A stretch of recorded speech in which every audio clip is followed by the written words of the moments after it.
Anaking jimat awaking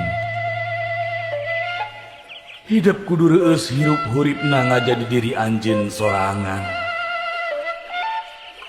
Raksa pariksa amarah hidup nu ngabalukarkeun kaduhung temanggih tungtung.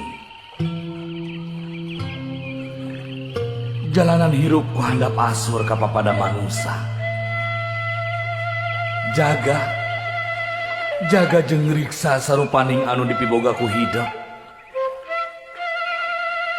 Panon dina tetempoanana, ceuli dina dedengeunana, letah tina ucapkeunana,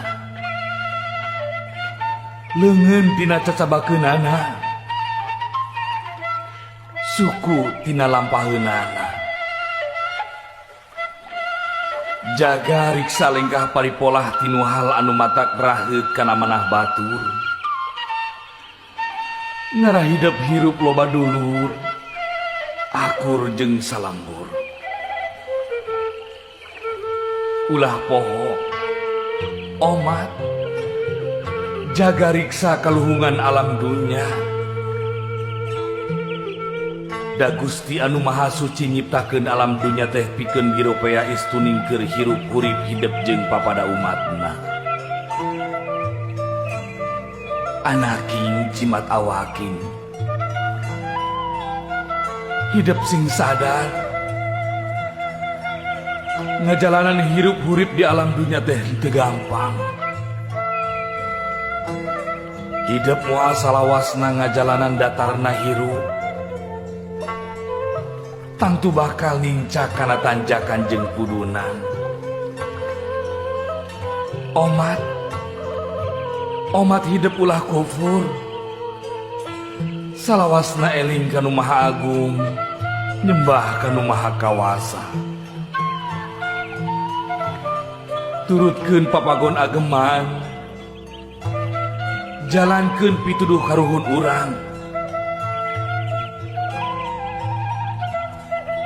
Anaking jimat awaking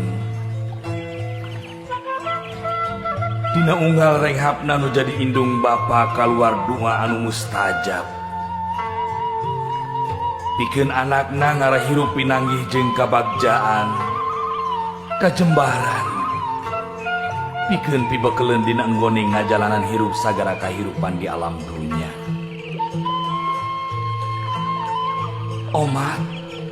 Omat anaking hidup kudu silih asa, silih asih, silih asuh, silih talingakeun ngadiri, silih simbeuhnya kadede, deheuskeun duduluran, raketkeun babarayaan, ulah rek pakia-kia, ulah rek pasalia paham, hamo nepi ka papasyaan. Anaking jimat awaking omat ieu pepeujeuh keur hirup hidup salawasna.